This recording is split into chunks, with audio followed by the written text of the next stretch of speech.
When I told you all that southern Nigeria have a bigger battle to fight, you think I'm joking. Now, I'd like you all to watch this video. Please pay attention to all the details. Normally, I'm not supposed to react to social media trash by scallywags like this one. I think Ironsi is a criminal, a killer. The history is there. I read books by northerners who were the victims of massacre in the East, which is not being talked about. Northerners, of course, were massacred in the East. It has been exposed. They killed thousands of northerners, yes. And right after the war, they did not release a single northerner as a prisoner of war. They killed all of them and ate half of them. We have full report on that. There are evidence there. Ironsi was part and parcel of the 15th January coup. You don't have story. You are only peddling rumors full of hate, mixed with hate, sentiment, emotions, to stir it up against other people. Ancestor Owolo is a thief. The records are there. Took over Lagos, which was not your land. We need the Awaris, the Ekos, were the real indigenous of Lagos. In fact, the first traditional leader in Lagos during the colonial era, not before. Before they were Benins. But during the colonial era, they were Hausas. Abbas, Sarki Abbas, was the first installed native leader in Lagos, Badagry. But you want to claim he was Yoruba. Go and look at his statue. He was wearing Hausa Babariga, and his name Abbas, his title Sarki, will tell you that. Now let's go back to the coup. What are Southerners doing in the north at that time? Why should they occupy all the positions? With all due respect, Sir Tokoi, you refer to Agui Ironsi as a criminal and you called him other terrible names. Sorry, sir, without hypocrisy, who was Amadou Bello? Who was Ibi Babangida, the ruthless murderer? Who was Buhari? Who was Gowon, who at old age is still lying and doing blame games? Even at old age, still lying about the civil war. Who was Shagari?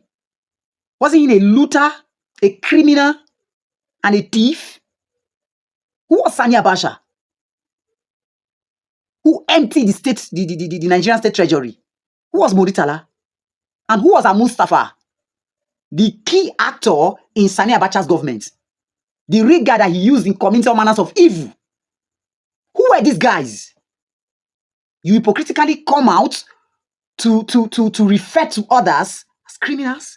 And then, Satoko, you talked about northerners being unalive in their thousands in the east, but you never told us the scenarios where this thing played out. You never told us the day or the year or the officers or the scenario that played out for when that happened. I've never read anything about that. And how come it is only your northern brothers that recorded such? The Westerners, the Europeans who have actually written about this whole story have never heard where northerners were unalive in their thousands in the east. How come it's only your northern brothers that have that record? And even the other narratives that are talking about Easterners being unalive in their thousands and millions in the north, even your northern brothers recorded it also. I hope something is not fishy, sir. Sir Tukor, you referred to Ademo Yega as a liar. But permit me to remind you that all your leaders in the north, from independence to now, have been lying.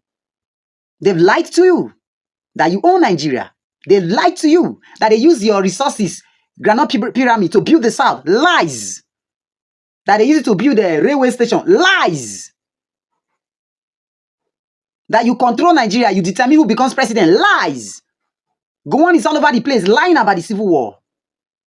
Sadana said his own lies when he was alive. The same thing as Tafawa Balewa. You want me to continue? Moritala and the rest of them. Sani Abacha, liars. And here you are, having the temerity and the guts to refer to another person as a liar. You see how one-sided your story is?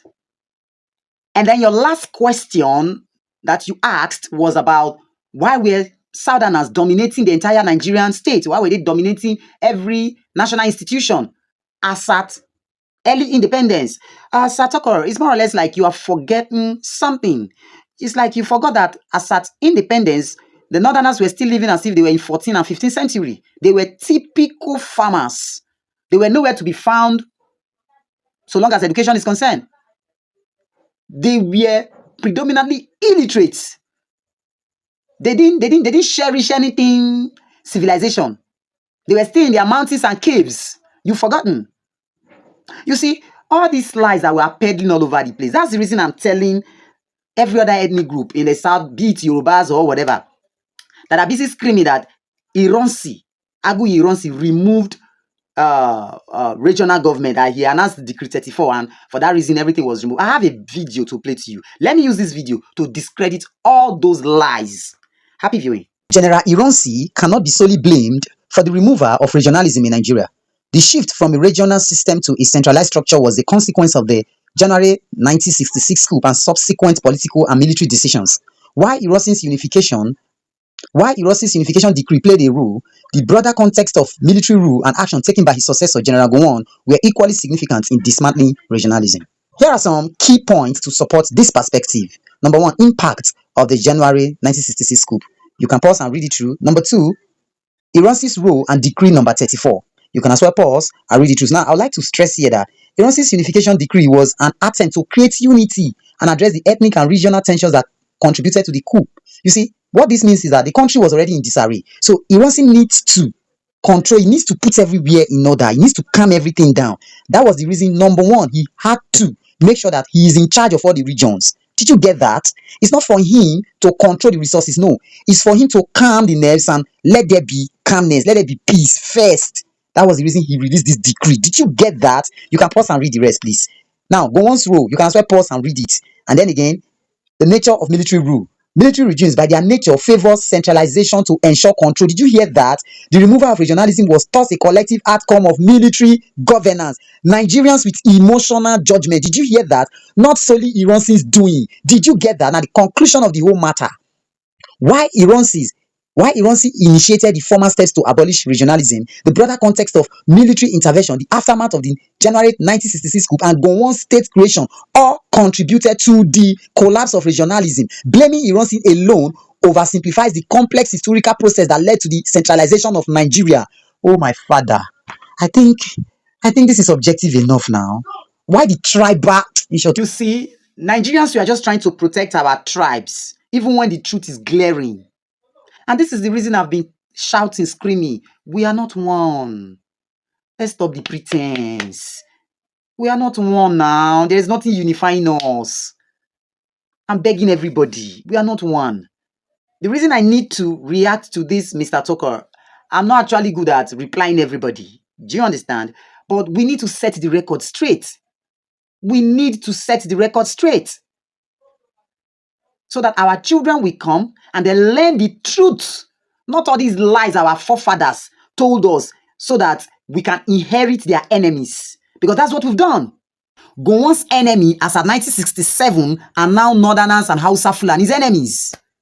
Ojuku's enemy are now the Igbo's enemies. Awolowo's enemy are now the Yoruba's enemies. That's how it looks like right now. So we must correct it. All these lies all over the place. We like forgetting that gray hair is on our head. And until you reason it, I tell you so, when I go chichichi, when I go chon chon chon. My next video is about the rift between the Yorubas and the Igbos. I'm doing this video so that people will learn. That's why I'm doing all of this, so that the lies get to be erased. When I tell you, we know they pray, Mr. Teji, you know go fit fool you.